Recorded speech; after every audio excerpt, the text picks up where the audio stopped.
ओमामृतात् एष स्वकर्मण पुष्पाञ्जलि नमो सिद्धेश्वराय नमो शिवाय नमो शिवाय शान्ताय करणात्रय एतवे निवेदयामि चत्मानं तं गति परमेश्वर नमः शिवाय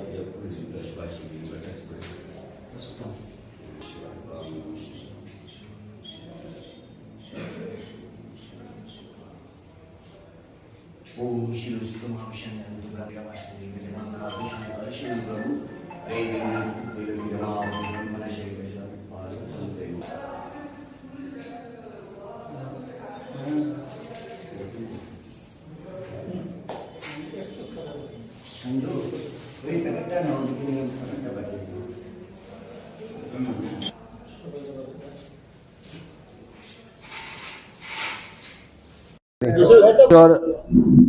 শিব মন্দির কমিটির সভাপতি সম্পাদক থেকে শুরু করে এই অঞ্চলের ভক্তবান জনসাধারণ সিদ্ধেশ্বর শিব মন্দিরের সঙ্গে যেভাবে আমাদের পীঠস্থান এই অঞ্চলটা ধর্মীয় ভাবাবেগ যেভাবে আমাদের জড়িত সমুহারে এই মন্দিরের সঙ্গে আমাদের আবেগও জড়িত এবং অনেক প্রাচীন অনেক আগের কথা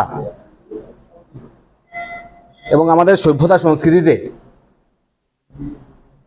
আমরা অনেকে হিস্ট্রি জানি। কপিল মুনি ধ্যান করেছিলেন এখানে, তো সেই ইতিহাস থেকে শুরু করে আজকে এখানে একটা প্রতিষ্ঠিত মন্দিরে রূপান্তরিত হয়েছে। অনেকের সহযোগিতা, অনেকের সাহায্য এবং বিশেষ করে আমাদের বরাকের প্রত্যেকেরই সাহায্য এখানে আছে। তো কয়েকদিন আগে মন্দির কমিটির সভাপতি থেকে শুরু করে সবাই এমনিতে কথা বলেছিলেন যে ফুটব্রিজের কথা। এখানে অন্তত একটা ফুটব্রিজের দরকার, কারণ যেভাবে রেল আসে যায়, সামনে ইলেকট্রিক ট্রেন যদি আসে তাহলে এটা বিভীষিকাময় পরিবেশ হবে, প্রায় অ্যাক্সিডেন্ট এখানে হবে। তো সেই মর্মে কি করা যায়? তো আগেও মাননীয় মন্ত্রী গৌতম রায় মহাশয় উনি অনেক চেষ্টা করেছেন, অনেক টাকা দিয়েছেন, অনেকভাবে অনেক সহযোগিতা করেছেন উনিও।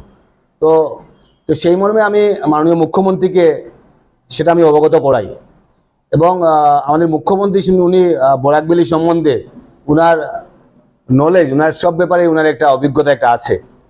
তো সঙ্গে সঙ্গে উনি কমিশনার পিডব্লিউডিকে লিখলেন, যেখানে একটা ফুটব্রিজের কথা বললাম, যে রেল থেকে এনওসির দরকার এবং ইদানিংকালে আগে 50-50 ছিল, 50% স্টেট গভর্নমেন্ট থেকে দেওয়া হয়, 50% রেল থেকে দেওয়া হয়। এখন শুনেছি রেল থেকেই 100% দেওয়া হয়। মাননীয় মুখ্যমন্ত্রী বললেন যদি দরকার হয় যদি, তাহলে আমরা আসাম গভর্নমেন্ট থেকে ফুটব্রিজের টাকাটা দিয়ে দেবো। কারণ যেহেতু এখানে এই এলাকার সঙ্গে, এই স্থানের সঙ্গে সনাতনীদের একটা আবেগ জড়িত হয়ে আছে, তাই সেই জিনিসটা প্রায়োরিটি বেস সেখানে কাজ করতে হবে। এবার নতুন বাজেট হয়েছে, তারপর এস্টিমেট হবে, সেটা একটা প্রসেসের ব্যাপার।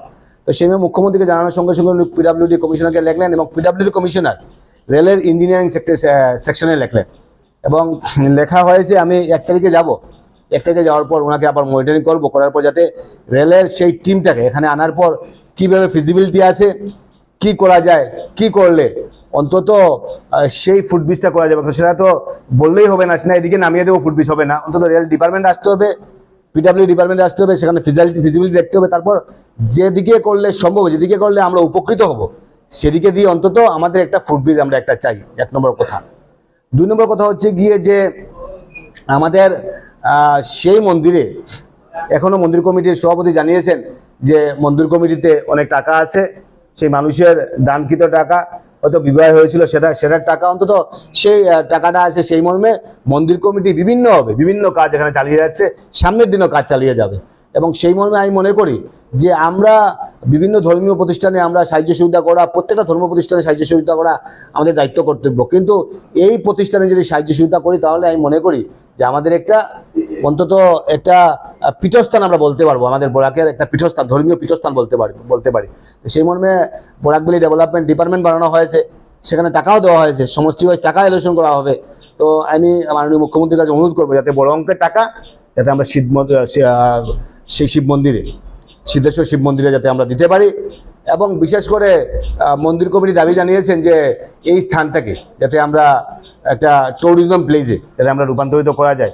আমি সামনের দিন বিধানসভায়ও সেই কথাগুলো আমি উত্থাপন করব। অন্তত আসামের মানচিত্রে একটা বিশেষ স্থানে এটা রূপান্তরিত হোক। ইভেন দেখা যায় যদি যে ভারতবর্ষের বুকেও এই জায়গাটাকে একটা বিশেষ স্থানে আমরা রূপান্তরিত আমরা করতে পারবো, কারণ সেটা আজকের কথা নয়, সেটা একটা বিরাট বড় একটা ইতিহাস আছে। সেই ইতিহাসগুলো আমি নিশ্চয়ই আসাম সরকারের কাছে দাবি জানাবো।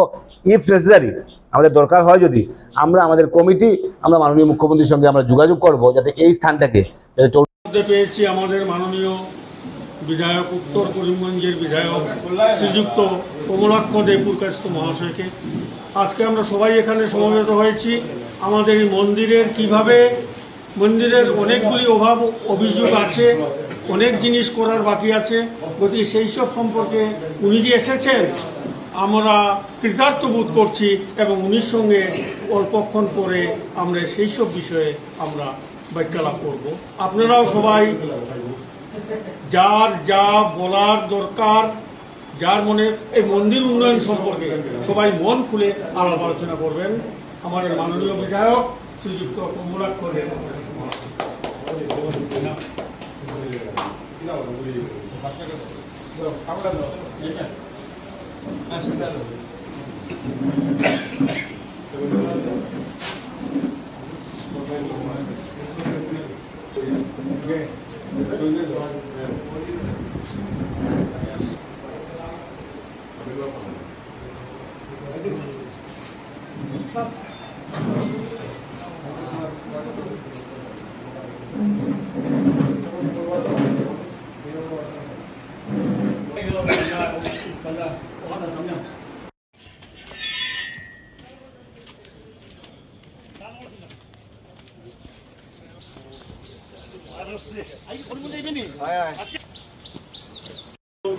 মাননীয় হিমন্ত বিশ্ব শর্মার সঙ্গে ভালো যোগাযোগ আছে, গতিকে আমাদের এই মন্দিরকে যদি ট্যুরিজম একটা স্পট হিসাবে গড়ে তোলা যায়, উনি যদি এই প্রস্তাবটা নিয়ে একটু আলোচনা করেন, আমরা আছি মেমোরেন্ডাম বা যা কিছু যদি যাওয়া দরকার হয় মুখ্যমন্ত্রীর সঙ্গে আলোচনার জন্য আমরা যাব।